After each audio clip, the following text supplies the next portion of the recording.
Uma vez um grande filósofo escreveu que o único objetivo da filosofia era divertir o filósofo.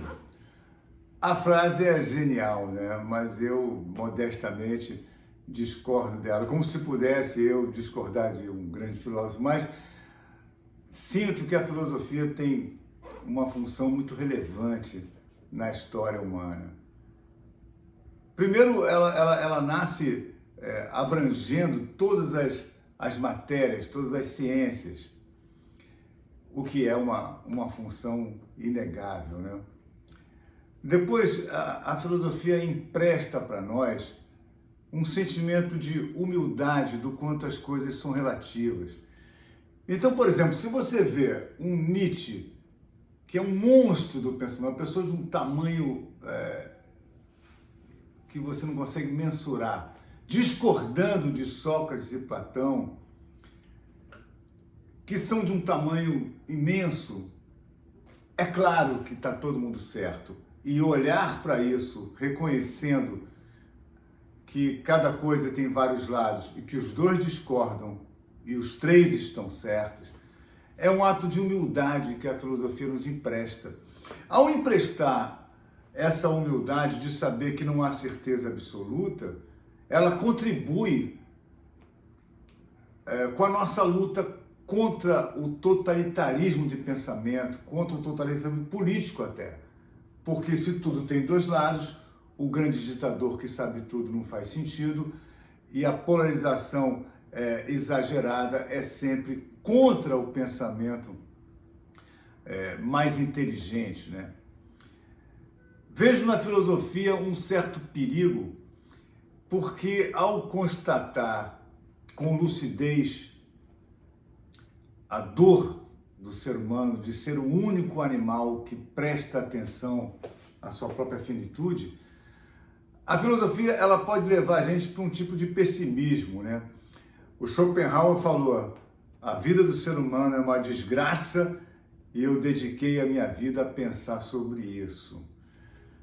Inteligente demais, genial, mas perigoso, né? Então aí me salta à cabeça, me vem à cabeça alguns filósofos que raramente, filósofos que conseguiram colocar um pouco de otimismo nisso. Domingos de Oliveira, por exemplo, que é considerado um dramaturgo, um diretor de teatro, um homem que o Brasil,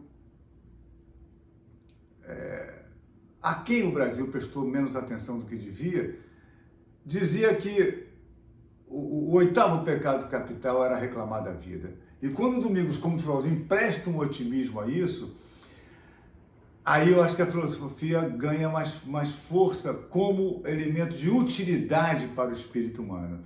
E aí nós vamos então levar a filosofia para um campo mais aberto, para um campo menos sisudo, onde você pode incluir até mesmo Vinícius de Moraes, que dizia: se a vida é uma invenção, vamos inventar que ela seja feliz.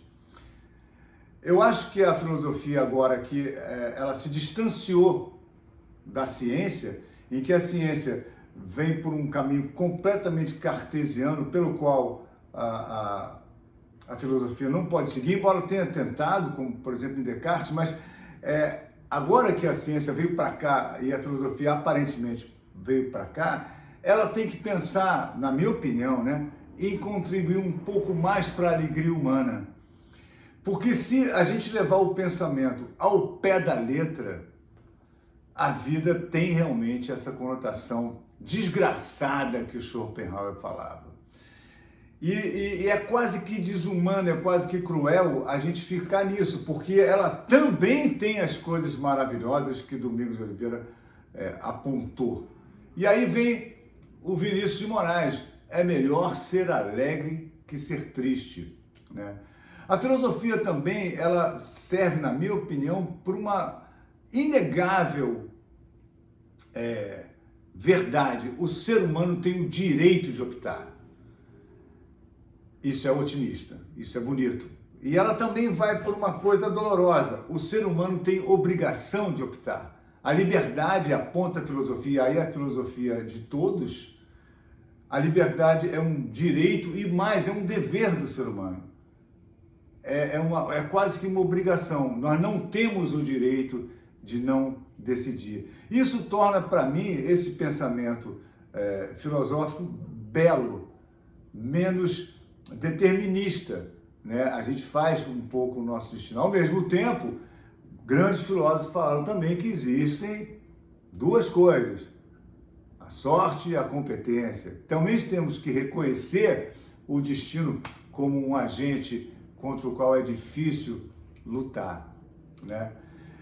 Agora, se a gente considerar que o único objetivo da filosofia é divertir o filósofo, como eu comecei esse papinho falando, ainda assim está valendo.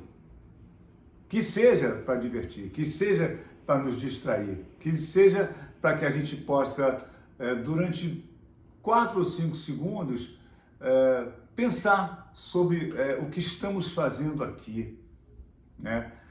Tem um texto de Spinoza sobre Deus que me fez um bem que poucas coisas fizeram. Então um cara que, 5 séculos atrás escreveu um negócio, pensou uma coisa que hoje me fez um bem. A vida dele foi trágica, ele não teve ajuda de nada, mas ele me ajudou. Isso é muito belo na filosofia, né? É claro que isso não é um atributo específico da filosofia, mas é um atributo específico de um filósofo brilhante. E aí nós chegamos numa outra coisa da filosofia. A filosofia, exercida por quem não é brilhante, é abominável. Nós que não somos filósofos, temos que aprender a ser apenas fãs da filosofia, usufruir, subir no ombro desses gigantes para olhar mais longe. Nós não somos esses gigantes. Eu não tenho um pensamento novo para dar à humanidade, mas eu tenho condições de aplaudir quem teve, subir no ombro de quem teve, para que eu consiga olhar um pouquinho mais adiante, né? Eu quero deixar claro aqui, já que me deram a honra de me perguntar uma opinião sobre ciência e filosofia, eu quero deixar claro aqui que eu sou muito fã da ciência e que a ciência tem chegado a conclusões muito incríveis, assim. A maior delas, a mais importante delas, é que a própria ciência não consegue explicar com lógica cartesiana algumas coisas que ela mesmo provou. Isso é uma coisa que a filosofia vai ter que discutir da ciência. Olha que legal isso. A ciência descobriu que tem coisas que ela prova, mas que ela mesma não entende sob o ponto de vista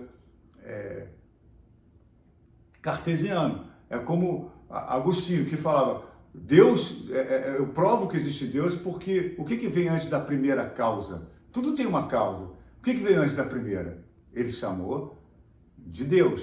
Olha que coisa legal. E aí, se a pergunta é ciência contra filosofia, poxa, eu acho que elas vão se encontrar. Eu acho que lá em cima tudo se encontra. Elas vão ser profundamente amigas.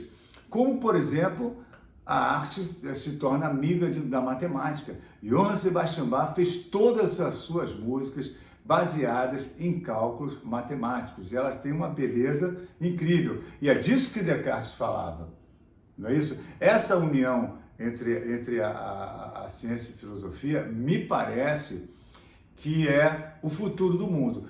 E se a gente pensar que a união da ciência com a filosofia é o futuro do mundo, a gente vai chegar onde? No início da filosofia, quando ela abrangia tudo.